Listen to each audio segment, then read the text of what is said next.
नमस्कार दोस्तों, आज की इस वीडियो में आपको बताऊंगा शून्यक ज्ञात करने के लिए यानी कि गुणनखंड ज्ञात करने के लिए। सवाल है बहुपद 4x² प्लस 5√2x-3 के शून्यक कौन से हैं।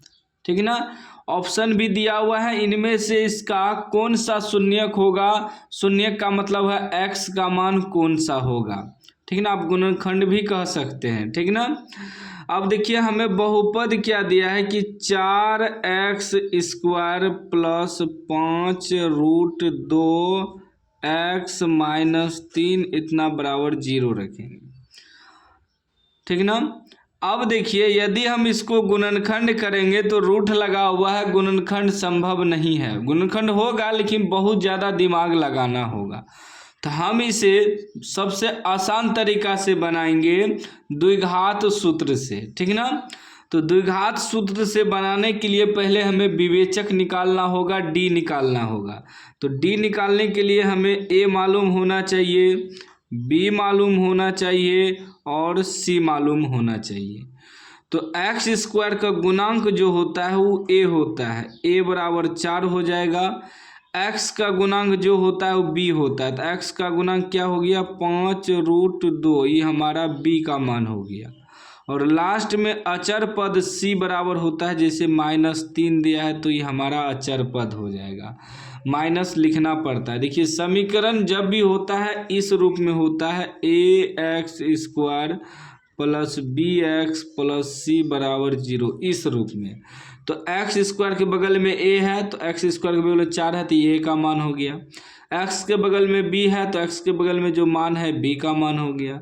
लास्ट में c है तो लास्ट में c का मान जो भी अंक दिया है वो हो जाएगा। ठीक है ना, अब हमें निकालना है विवेचक यानी कि d बराबर सूत्र होता है b² -4ac। ठीक है ना, तो b के जगह है 5√2, तो इसका स्क्वायर कर देंगे -4 गुना a गुना c, a के जगह 4 है गुना c के जगह -3 है। 5 का भी स्क्वायर है, √2 का भी स्क्वायर है, तो 5 का स्क्वायर क्या हो जाएगा 5 25, √2 का स्क्वायर क्या हो जाएगा 2 हो जाएगा, रूट हट जाएगा। किसी भी संख्या पे रूट लगा हुआ है और उसका स्क्वायर है तो रूट हट जाता है। मान लीजिए √3 का स्क्वायर है तो इसका मतलब हुआ √3 गुना √3, और 2 को रूट गुना होगा तो रूट हट जाएगा, यानी कि सीधा 3 बच जाएगा। ठीक ना, अगर √5 का स्क्वायर रहेगा तो रूट हट जाएगा, 5 बचेगा। ठीक ना, तो उसी प्रकार 5 का स्क्वायर 25 हो गया, √2 का स्क्वायर 2 हो जाएगा, रूट हट जाता है स्क्वायर से। फिर माइनस माइनस प्लस हो जाएगा, 4 चौके 16, 16 48। ठीक, उसके बाद देखिए 25 दूनी 50 प्लस 48 कितना हो जाएगा, ये दोनों को जोड़ेंगे तो 98 हो जाएगा ना, 98 हो जाएगा। अब एक द्विघात सूत्र होता है, द्विघात सूत्र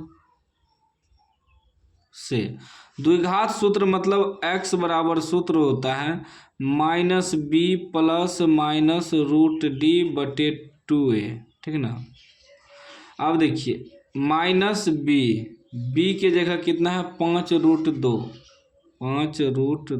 प्लस -√d के जगह कितना है 98 है।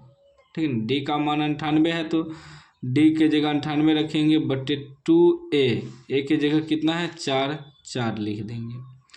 अब देखिए ये हो जाएगा -5√2 प्लस -98 का वर्गमूल निकलेगा।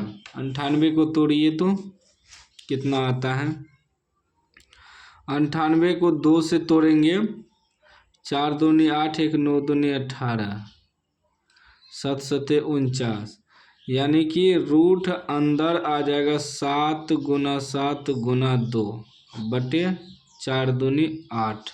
अब आगे देखिएगा क्या है, -5√2 प्लस माइनस 2 को 7 मिल के एगो बाहर निकल जाएगा, रूट में बच जाएगा सिर्फ 2 क्योंकि इसका जोड़ा नहीं लगा, अब बटे 8। अब यहाँ देखिए प्लस माइनस है तो एक बार प्लस वाला लेंगे एक बार माइनस वाला, तो क्या है -5√2, एक बार प्लस वाला लेंगे, +7√2/8। ठीक, अब देखिए 7√2 में से 5√2 घट जाएगा, दोनों मिल रहा है √2 तो ये 7 गो √2 है, ये 5 गो है, ये माइनस में है प्लस में, 7 में से 5 घटेगा तो क्या बच जाएगा, तो बच जाएगा 2 गो √2, मतलब 2√2/8 कट जाएगा, 2 चौके 8, क्या बच गया √2/4। ये तो प्लस वाला लिए, अब हमें एक बार माइनस वाला निकालना है, तो -5√2 -7√2/8। अब दोनों माइनस माइनस प्लस, चिन्ह माइनस का, तो 7 5 12√2/8, फिर कट जाएगा 4 तिया 12, 4 दूनी 8, यानी निकल गया -3√2/2।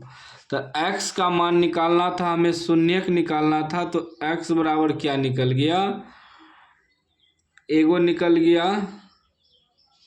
√2/4, √2/4 कोमा -3√2/2, ये हमारा आंसर हो गया। ऑप्शन देखिए है, यहाँ देखिए √2/4 -3√2/2, उल्टा पुल्टा है, मतलब ये बाद में दिया है, ये पहले दिया, उससे कोई दिक्कत नहीं है, ठीक ना। कोमा में है, या तो यह पहले हो सकता है, यह बाद में हो, उससे कोई मतलब नहीं है, बस मिल जाना चाहिए, तो बी हमारा राइट आंसर हो जाएगा। तो उम्मीद है आप समझ गए होंगे। अगर कोई भी सवाल हो गुणनखंड से नहीं टूटता है तो आप द्विघात सूत्र से बना सकते हैं आसानी से। वीडियो अच्छा लगा हो तो लाइक कर दीजिए, चैनल को सब्सक्राइब कर दीजिए और घंटी को दबा के ऑल कर दीजिए।